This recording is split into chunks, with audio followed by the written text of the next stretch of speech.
So excited to have her here. She came all the way from New York City. She has been written about in the New York Times. Ladies and gentlemen, get loud, show some love right now for Betsy Carroll, everybody. Betsy!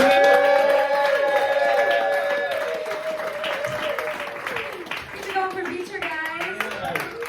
Yay. Oh, I'm so glad to be here. It's so nice to be here. There's such a nice vibe tonight. I'm so happy to be in a positive space because I'm actually going through a bit of a hard time. I just got laid off. Yeah, I wish I could end that sentence at laid. I did get fucked. I'm honestly kidding. I did not get fucked. I fucked. Like, I deserved to be like fired.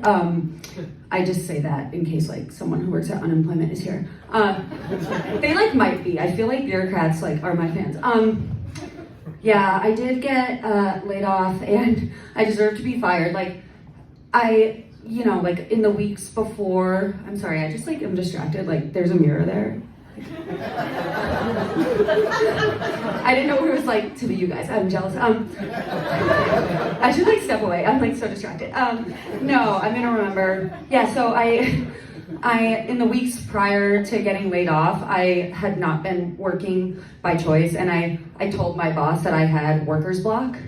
And it's the thing I made up. It's like, I told him it's like writer's block, but it's for work, and you can't control it. Like, you can't, there's nothing you can do. And he was like, oh, don't tell me this, like, you don't know what I know. And I was like, what do you know? Layoffs coming? Severance? No, in my defense, the reason I had worker's block is I'm an AI engineer. Anyone else into AI or something? No, that's good that you're not. AI is like straight up evil. And so I feel like the more I learned, the more my subconscious mind just like kind of stopped letting me like do it. And I think that's where the worker's block came from. My boss didn't care. But yeah, so like now it's just hard for me because I do want, to get another job in this field, mainly because I like worked really hard, I studied a lot. The real reason is like I just need a lot of money. Like, I just got accustomed to a certain lifestyle. Like, this isn't free. See how this isn't moving? Like, I'm gonna need to start getting younger now. I'm 34 and I'm not like married yet, so my biological clock's ticking. So I'm like, like all of my friends are freezing their eggs. Like, I'm freezing everything else. No,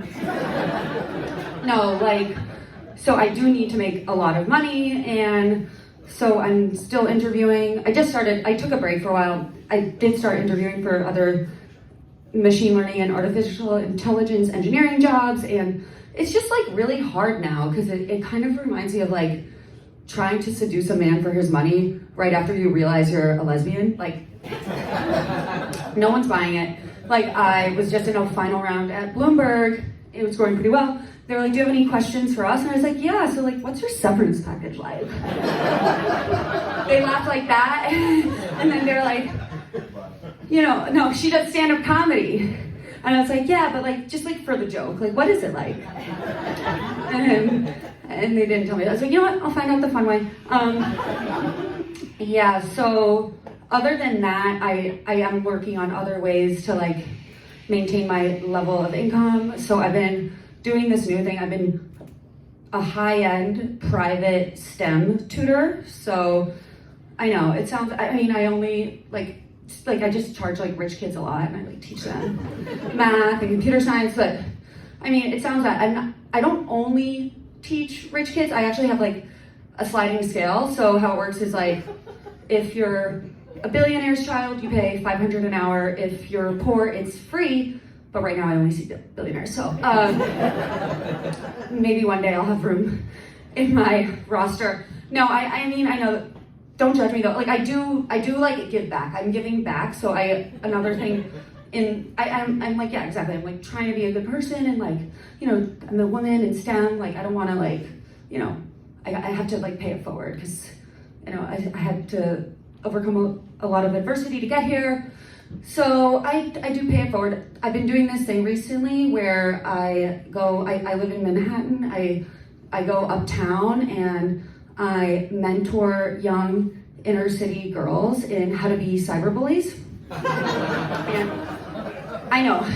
You're like, I feel like a lot of men in here kind of like brush me off and like scoff. And it's like, they don't think that that's like a real craft, and like, trust me, it is a craft, and maybe check your bias and ask yourself if you just don't respect it because it's girls and women who dominate in this field, you know? It's happened many times before, you know, like women will start something, men won't respect it, then when they realize it's cool, they take over. It's like, have you guys seen Hidden Figures? Yes. Hidden Figures, yeah. It's like what the Hidden Figures ladies, what happened to that? I don't know their names, and you know what? It's not my job to educate you, men. It is not my job to know their name. I do know the names of the actresses who played them, okay? And no, I don't know their actual names word for word. I just know it was the same people as in The Help. And doesn't that just say it all? No, that is like a thing. It's a known thing that's happened in computer science. I don't know if you guys know about like Ada Lovelace. Like, computer science was invented by women, and then periodically like found it boring, and then realized like it could make money or like get them to the moon, and then they would like come in and like take over. I do see something like that maybe happening with cyberbullying. Cyberbullying, also known as mean influencing, also known as cruel science. There is a science to it. It is a cruel STEM adjacent field because influence is very, it's an algorithm. Anyway, I'll get into that later, maybe more on that later. All I'm saying is it is amazing to mentor these girls in cyberbullying, because when I was coming up in that same field and I was their age, like, just like what was possible was so different. Like, you know, like it makes you think like what could be possible in the future. Like, yeah, right now you can make someone cry remotely and not feel anything, but who knows? You know, maybe one day you'll be able to click a button in your dream, and if you have enough Bets coin in your crypto wallet, that's a made up cryptocurrency, I'm sorry. If you have enough Bets coin in your crypto wallet, someone who disagrees with you politically will have to kill themselves.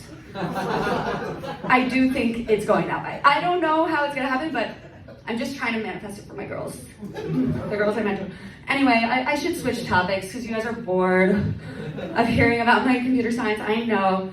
I'll tell you about something else. My mom is a sex therapist.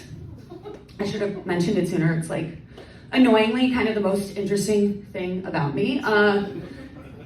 It was fun growing up. My mom is very interested in like her whole body of work. She's written many books. Like, it's all about like female pleasure, closing the pleasure gap. And a big aspect of that, she thinks, has to do with like shame in childhood. So when girls are curious about sexual things, they tend to get shamed more than boys. Boys will be boys. Girls, they're like, do not ever do that again. You know, if they like are caught doing something kind of horny. And so my mom, that's her whole fucking thing. So like, I was never shamed for being curious, which means I got honest answers to questions as a child. Like, can you imagine? Like, do you know where I also was never told I was being weird when I brought this stuff up. Like, I was fucking, it's so embarrassing. Like, my parents are still friends with people that I've like drawn pictures of them having sex and been like, is this it? Just because I was like curious. I'll put it this way. Like, I knew what sex was, you know. I don't remember not knowing, because like, it just comes up if you're kind of smart. You're like, where do babies come from? If your parent doesn't lie to you, you just find out. It's not that weird, you know? Well, so on the first day of kindergarten, very first day of kindergarten, I was sitting down with my group of friends who ended up being my friends for the next 13 years. I went to the same school. And, you know, we're sitting around the crayon circle. I'm trying to make friends, so I'm smoking a crayon. It kills. It still kills. And one of my friends is like, this girl, Nikki, who I'm still friends with, she's like, oh guys, guess what? Good news. I'm getting a new baby brother for Hanukkah. The stork is going to bring him just before New Year's. And I was like, oh, the stork, that's good. And she was like, what do you mean? I was like, well, that's not what happens. I told her everything I knew. It wasn't entirely accurate. I called it a number 3. I thought it was like number 1, number 2, number 3. I thought it took place in the bathroom. In my defense, my parents are like really in love and like take a lot of showers together. So I told them everything, and everyone was like, this is mind-blowing. Like, why did we all think this stork thing? And I was like, I don't know, I've never heard that. And they were like, oh, you know what? The stork thing is probably just like one of those things that parents like tell you, like how your parents like tell you about Santa, like a made up thing so they don't have to tell you the truth. And I was like, bitch, Santa's real. Just like to put that together, I believed in Santa well after I knew literally what anal was. And I'm fine. I'm better than fine. What I'm saying is my mom's shit, it works. Like this like lack of shaming, it works. Like I am like a fucking Jedi. Like I could come right now. Like no. It's like it's wild. Like, and you know how like a lot of girls have to fake it? I fake it the other way. I pretend I didn't come. Because like I am a data scientist. I don't want to put bad data back into the system. That wouldn't work on most women. So it's hard, you guys. It's hard to fake it the other. It's like trying to like hold in a sneeze. Yeah, my mom, she's an interesting character, and you would think like she's kind of like filled with contradictions. Like you would think that as she's a medical doctor, you'd think as a medical doctor she would believe in Western medicine. Not the case. Not a fan. She's an anti-vaxxer, actually. Just a big she's anti-COVID vax for sure, and all the other ones. But she only got vocal recently. So yeah, it's kind of embarrassing. Like I recently went back to grad school at Columbia to get my master's in machine learning. Give it up. Thank you. And when I was gonna go back, I was gonna have to get all these vaccines that I like didn't get before, you know. And my mom was like, Betsy, I don't know if this is a good idea. Like, you know, these vaccines, they can contain mercury, and that can, you know, cause autism. And I was like, Mom, it's a computer science program. I'm counting on that. You know? I don't see how we'll get through it otherwise. And she was like, you know what? That's a good point. We should also get you for flu, everything. She believes in me. She wants me to be successful. So she doesn't believe in Western medicine. She also doesn't believe in therapy, and she's a literal therapist. Like, she loves her patients, but she thinks they're fucking weak for seeing her. And she thinks the same thing about me.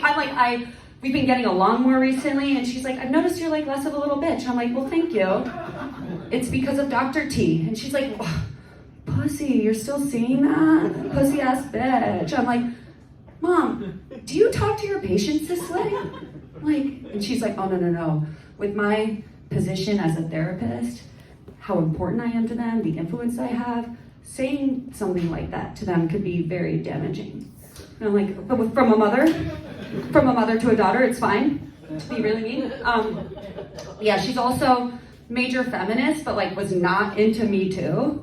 Like when Me Too started going down, she was like, I don't like this. I don't like this one bit. And I was like, Mom, like, come on. You like believe in women, like empowerment. Like, how can you not believe in this? And she's like, what about the women that want to sleep their way to the top? Did you ever think of them? And I was like, yeah, Mom, it's gonna be harder for us for a while. I mean, for them. All right, guys, I'm Betsy Carroll. Have a good one.